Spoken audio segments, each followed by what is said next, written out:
So, iyon na nga guys. Finally, nakapunta na kami dito kay Heavenly Desserts by Chef Jeng. Actually, habang papunta kami rito, kinikilig talaga ako. So, gusto ko talaga pumunta rito last year pa kasi nakikita ko sa vlogs na may bago siyang bukas na restaurant. Guys, sa Marikina branch pala to naligaw kami kasi ginamit ko na pagpunta dito is yung way. So, mali pala yung address na nakalagay doon. Lilac Street yon. So, ang bago nilang address is sa Midtown Subdivision. Sa Dragon Street siya, sa Marikina. Malapit siya sa Marcos Highway. And then guys, use Google Maps, wag Waze. Kasi ililigaw kayo ni Waze. So, ito na nga guys, pagpasok ko pa lang dito sa restaurant, binidyohan ko na yung kabuuan ng restaurant. Ang cute-cute niya tignan. Tapos ito na, namimili na kami ng menu dyan. Actually, nakakatuwa din kasi touchscreen yung menu nila. So, mamimili ka ng ano mo dyan, gusto mo kainin. At sa sobrang daming pagpipilian, halos pinili ko na lahat ng pagkain dyan. So, ang in-order namin dyan ay sa Bacon Nieve, sagot gulaman, tapos yung sisig nila, sisig with egg, ang sarap nun guys, try nyo yon. Tapos yung carbonara, tinry din namin.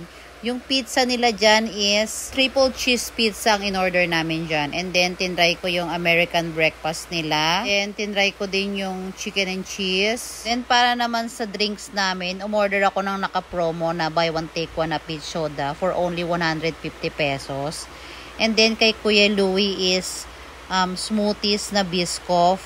At yung kay PJ naman na chocolate shake na may Halloween edition na design. So, umorder din pala ako ng cake in a cup. Pasalubong ko sa mga anak ko na sina Sophia at si Stella, si Kuya Justin.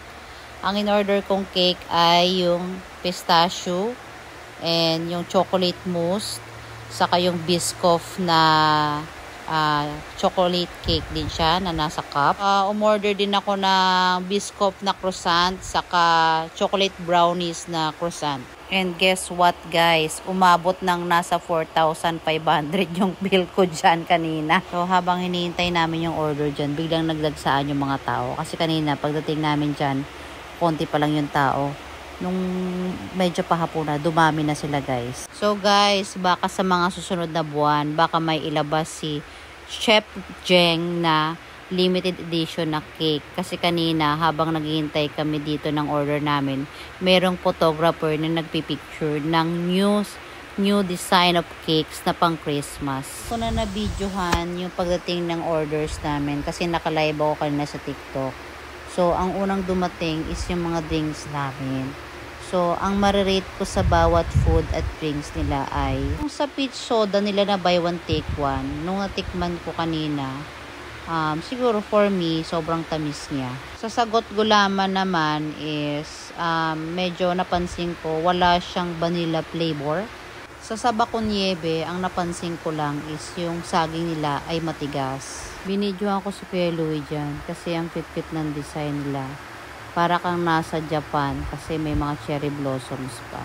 So ito din, nagpa-video din ako kay Louie habang kumukuha ako ng tinapay. Napasalubong ko sa mga anak kong babae. Nakakatuwa lang kasi ikaw mismo yung kukuha ng tinapay na gusto mong bilhin. And then, bumili na rin ako ng Boston cream croissant. Mali pala yung sinabi ko kanina. Sorry guys.